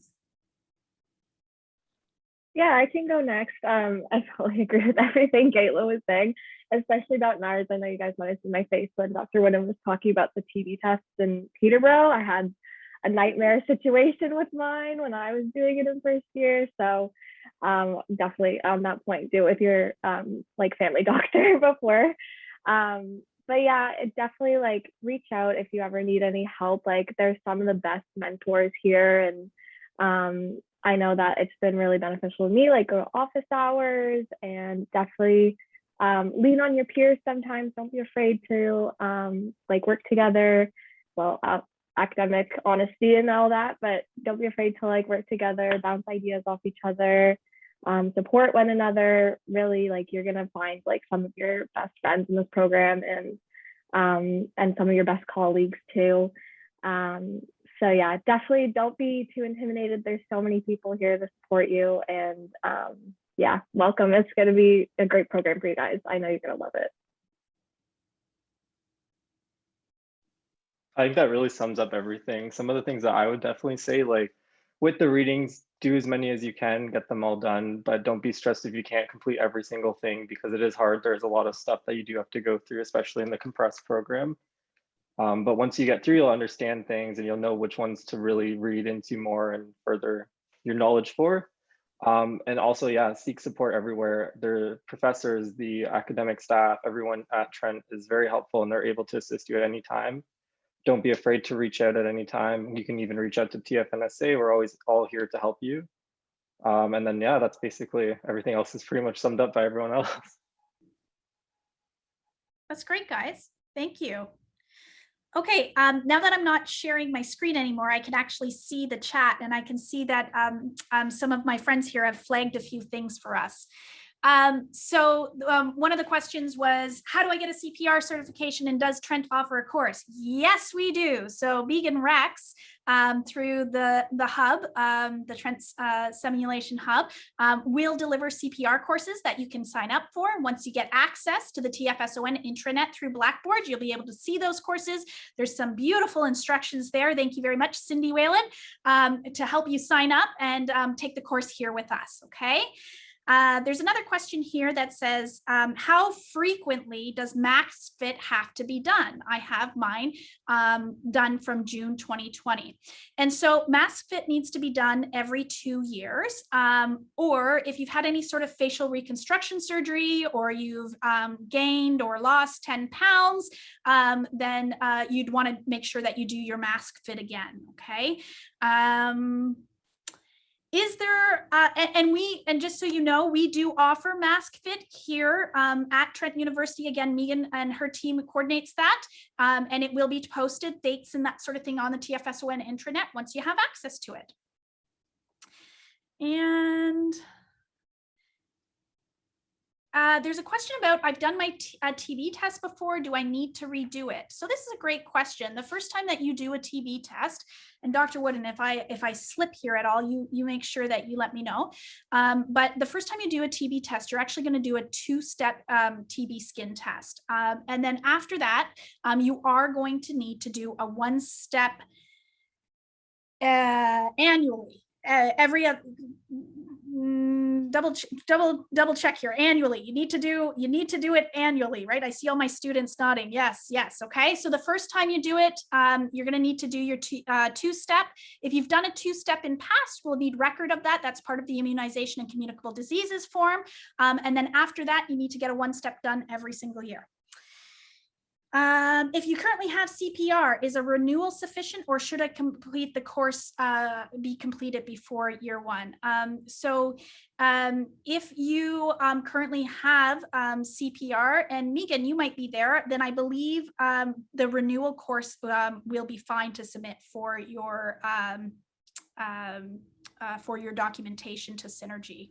Yeah, provided again that it meets the standards that we require. So either the, as Dr. Wooden had mentioned earlier, the BLS, the HCP, or the Level C. Level C, thank you.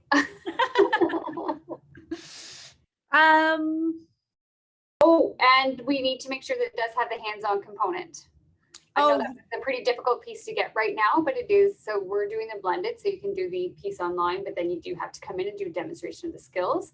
So that is a component that we want to make sure that all students have, again, is that if you're doing a renewal, that it does have to have the hands-on demonstration of skills component. Perfect. Thank you. That's a really good point. All of these new things we need to think about in sort of this new world that we are living in right now. I also have a question here about how many previous credits do you need for the compressed program to graduate on top of the credits you accumulate within the program? So this is a question that's actually going to be very specific to you as a student. It depends on how many transfer credits you receive that can apply to the degree. You would have had a minimum, you would have received 4 credits worth of transfer, which means you would complete at least 16 credits with us here in the School of Nursing. But sometimes students have more than 4.0 credits. At Trent University, the transfer credit policy is that you can receive up to a maximum of 10 credits of transfer that you can apply towards the degree. And that sort of makes sense, right? Because a degree, the Bachelor of Science in Nursing, is 20 credits in total. So at least 50% needs to be done with us in order for you to get a Trent University degree. It's very unusual. I have yet to see it that students would have 10 credits worth of transfer to apply to their degree in the compressed or the collaborative programs, because typically you haven't received any nursing education. Yet that's something that you would receive with us. It's more common that you might receive credit for electives, potentially the psychology courses, maybe the human anatomy, physiology, that sort of thing. So how many credits you're going to do with us kind of depends on how many transfer credits you had. There's a question about electives for the compressed program, and can the forced electives be used as those electives? So just to sort of recap electives, there's 4.0 credits of electives that need to be covered, that need to be taken in, 4.5 credits worth of electives in total. 2 credits are going to be of anything you'd like. They have to be at the 1,000 level or higher. 1 credit is going to be at the 2,000 level or higher. 1 credit is going to be at the 3,000 level or higher. And then there's a half a credit of forced choice electives. So for that, that's where you're going to pick one of those 5 courses that we laid out. So 4.5 in total.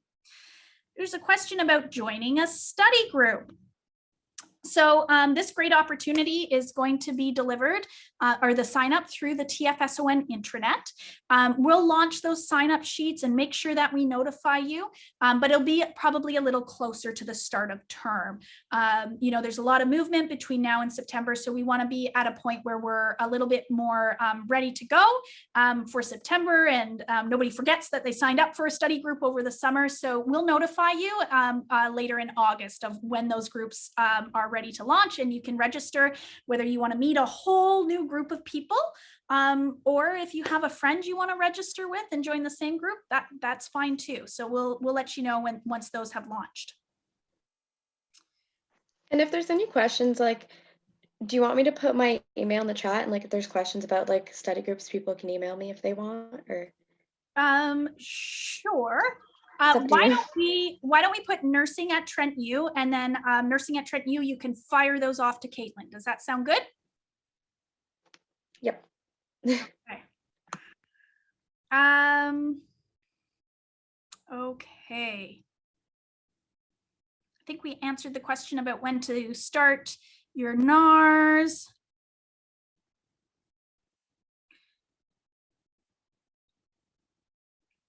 And, oh, a student tells us they already have access to Synergy.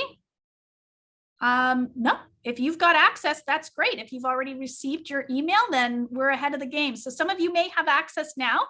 So I'll get that video posted so you can go back and watch it and then start to look around. If by September, once classes start, if you still don't have access, then please email us, nursing@TrentU, or submit a ticket to Synergy at the synergyhelps.com website.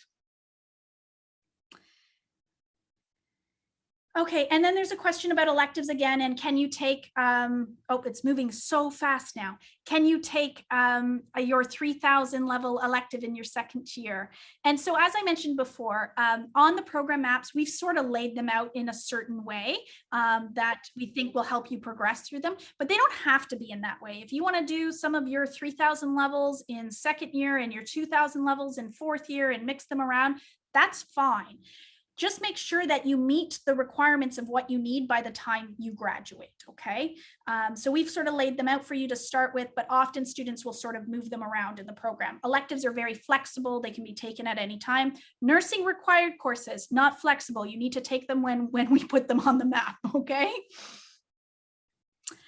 I also have another question here about academic advising phone line. What days and times are you open? So that's a great question too. And maybe Cindy, if you can pop into the chat the link to my webpage where you can book an appointment with me. So I am a little heavily booked right now, but you of course are welcome to email me as well, but I have a page where you're going to be able to select your own time and date. You're certainly welcome to call me. My contact information is on the main website. You're certainly welcome to call me, but I will be honest with you, I am often in appointments throughout the day. And so sometimes it ends up turning into a bit of phone tag. Sometimes email's a little bit better way to connect with me. Or if it has to be via phone, go in and set up an appointment time with me. And that way we for sure get each other as opposed to doing the phone tag thing through voicemail. There's a question about ordering patches or scrub tops for the compressed nursing students. Which patches should we order? So when you go through the bookstore, they actually have the patches that you need. So you're going to get a package of patches, and it's going to be your 1 through 4. And you can think about those patches in terms of the clinical level that you're in. So when you're in your nursing 1020, which is a 1000 level, you can put first year. In your first summer, even though it's still kind of your first academic year, you're going to be in a 2000 level clinical, so you can put year 2. Okay, so think about it for compressed students about the year, the clinical level that you're in for your patch. How much do CPR courses cost at Trent? Does anybody know the answer to that? I do not. I want to say 65. 65, yeah. Julia's nodding her head. Perfect. Okay. Yep, and that gets charged right to your student account. If you take it through us, it just goes as well as MaskFit. MaskFit is 50, and that gets charged right to your student account as well. Okay, perfect. Okay, there's a question here about where do we find the CRC letter for the VSS. So some of the police detachments are going to require a letter from the school. And so if you need that, you're going to email nursing@TrentU. And Cindy Whalen, are you still here with us? Is there some particular information you'd like to have included in that email? I know she was having a bit of trouble with her internet connection, so I'm not sure if she's still. Nope, I've got it good. Oh, perfect, perfect. Yeah, so all they need to include is their first name, last name, date of birth, and their mailing address. Okay, first name, last name, date of birth, and your mailing address. So you can send those requests. If your police detachment needs a letter from the school, send those requests to nursing@trentu.ca. Okay, so there's another question here. The mandatory Indigenous Studies course can be considered an elective, right?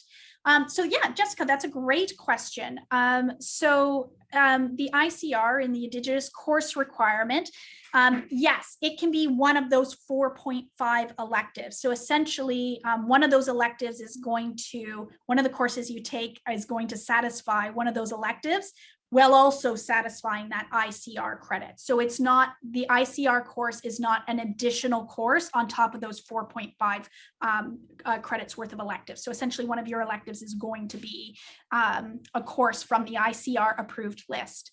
And that's a really important thing to note too, that there is an approved list, okay? Not all of the Indigenous Studies credits or courses at Trent are meet that approved list requirement. So make sure you can either look in the academic calendar under degree requirements for the full list, or you can go onto the ICR website. If you just go into Trent's main website and type ICR in the search box, it'll pull it up for you and the list is there. So just be careful with that, you know, there's some really great courses, whether they're on the ICR list or not, but you got to get at least one off of that ICR list, okay?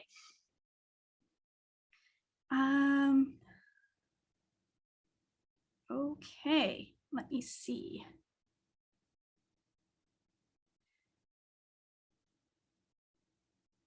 I think we're looking pretty good here. I see there's a question about the tests we can wait and do once we come to Peterborough. So I'm assuming that the individual that's asking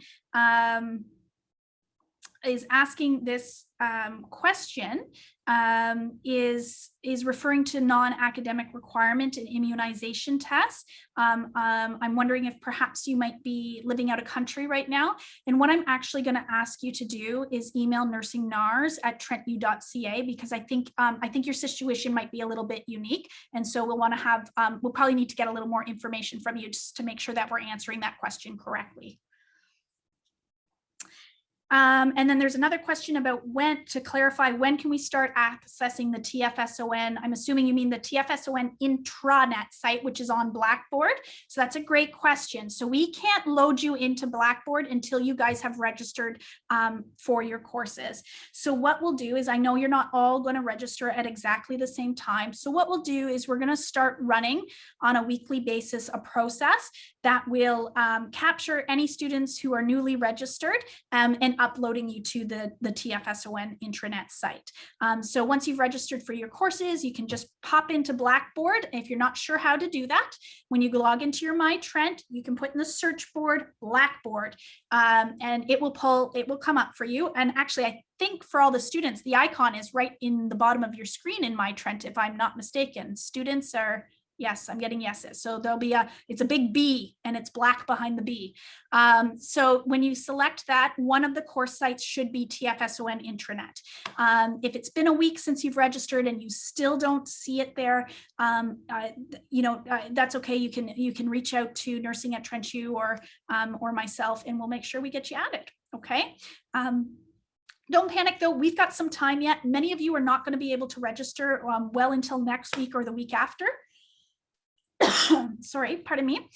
So don't worry, we still have lots of time this summer. We're nice and early with this orientation session this year. So we've got lots of time this summer to make sure we get you all set up and ready to go and start out on the right foot for your degree. There's a question too about TB tests at Trent's Health Services Center. And so that's an important thing to note as well, is that Trent Health Services here on the campus actually don't deliver the services needed for the NARS requirements, okay? So you do need to look at an external provider from the campus to satisfy these requirements. Please don't arrive to campus expecting that they'll be able to do that, because it's just not something that they have capacity for, unfortunately. There's another question. How will I know when it's my turn to register courses? This is actually a great question, because everyone's going to have a little bit of a different date. So how course registration starts out is with priority registration each year. So it opens up to the students who have the most number of credits to complete it, or who are closest to graduation.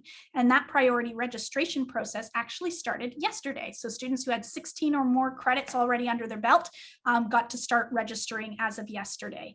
And then each day we open it up to students who have a few less credits until finally it's open up to everyone, and you have until the end of the summer, usually just into the first week or two of term, to finish up registering for your courses. Hopefully you will be well registered for your courses before the term starts. So please try to make sure you do that. But if you go into your My Trent and you select the academic timetable, you're going to see at the top, it says priority registration dates, and it shows you which date for how many credits you have completed. So those of you with some transfer credits are going to be able to register a little bit earlier than those of you who have no credits yet. Just so you know, because I usually get a few phone calls and questions after that asking me to open their registration earlier than the date that they have. And I have zero power over this, no power whatsoever. So your date is your date. Please do not worry. We have space for you in your courses. I can't promise that you're going to get your ideal seminar time, your most favorite time with your most favorite friend, but I can promise that you're going to get into all of your required courses. So do not panic. We have space for you, and it'll be okay on your registration day. And if you do have some trouble, that's okay too. Just reach out to me, and I'll help you out the best I can. Okay, not the best I can. I will help you out. We will make sure you get registered for courses. Okay, but don't panic. Only send me one email. All right. This is my most busy time of year, so it does take me a little bit of time to respond to you, but I will help make sure you get into your courses. Marianne, should we also touch on that, like on the 29th, I will be holding a Zoom call from like 8 to 1 for Yes, please students. talk about that, Caitlin. Okay, so for registration on the 29th, I know like a lot of people have questions, or sometimes like you are having trouble like navigating registration. So I'm going to be hosting like just a Zoom call from like 8 a.m. to 1 p.m. I believe. And you guys can just pop in and out and ask me questions. So I'll be available that whole time to help. Perfect. So we'll make sure we get Caitlin's Zoom room out to you guys, and you can just pop in and out. Now, Caitlin will not be doing full advising appointments. Just so you're aware, if you need to have that kind of support, then you should book an appointment with me. But she certainly can help you navigate that tricky registration system the first time around. Okay. Thank you so much, Caitlin, for that reminder. I really appreciate that. No problem. And Connor says in the chat that he will help me too with that. So he'll be there. Oh, okay, well. Awesome. You guys are rock stars. Thank you. I appreciate that. No problem. Okay, a couple of other quick questions, and then I'm going to close the evening event. So there is a question here about transfer credits, and if I did it in 2016, does it count, and what's the situation? So in general, for our transfer credit policy, if it is a required NURS course that you're hoping to receive transfer credit, so those courses that start with NURS in the course code, they have to have been completed within the last 3 years. Otherwise, they are not eligible for transfer. And the reason for that is that you are joining a professional program, and eventually you are going to have to write a registration examination before you can become a registered nurse. And so it's very important that you have recent and relevant knowledge. For those courses that are not required NURS courses, they have to have been completed within the last 10 years, typically, and you also need to have achieved a minimum 60% at your previous institution. And Connor has a question or something to share with us.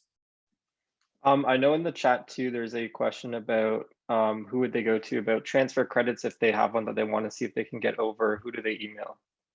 Okay, so just as a reminder, nursing admissions at trentu.ca.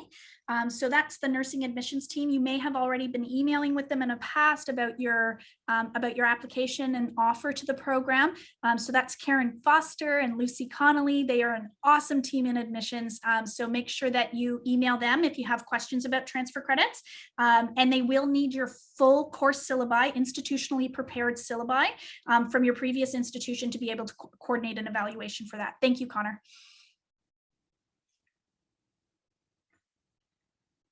I also have a question just to add to transfer credits about, do we have to decide on transfer credits or specify which ones we're taking and which ones we're not taking?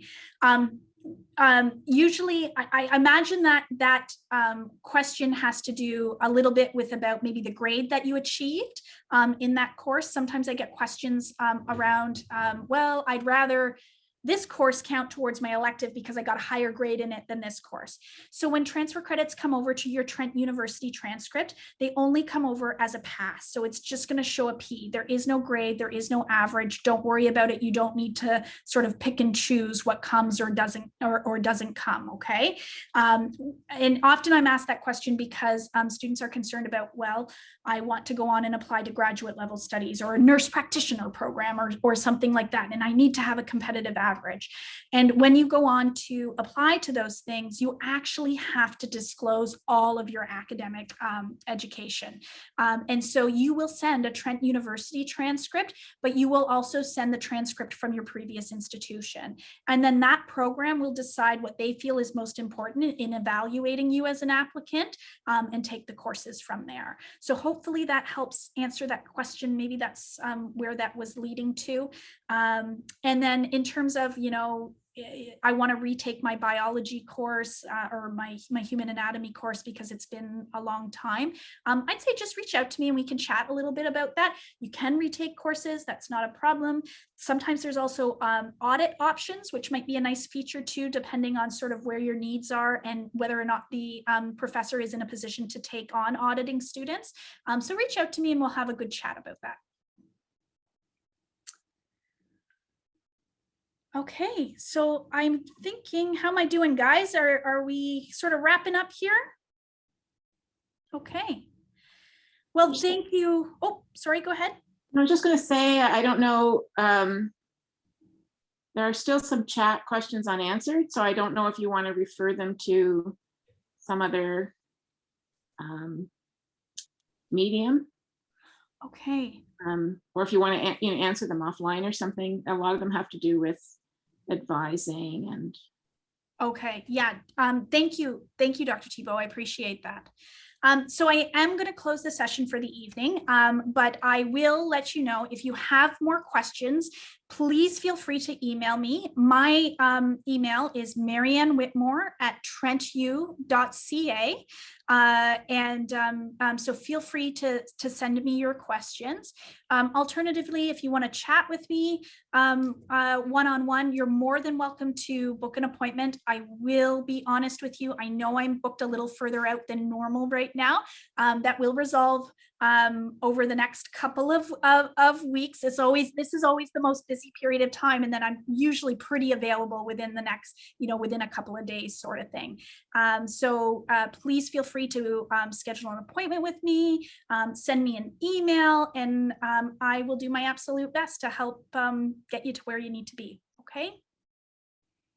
So with that, thank you everyone for joining us tonight. And thank you for asking so many great questions. It's always a great time of year for me too, to sort of refresh my knowledge and think about some of the resources and things that we have out there and how we can help support you better. Thank you to all of my volunteers tonight that gave away their precious time and to help welcome and support our incoming class. We are all very much looking forward to meeting you this fall. We hope that you are going to have a wonderful time here in the program. You're going to learn a lot. You are going to be challenged a lot. And again, we're really looking forward to meeting you. So thank you very much. Bye, everyone.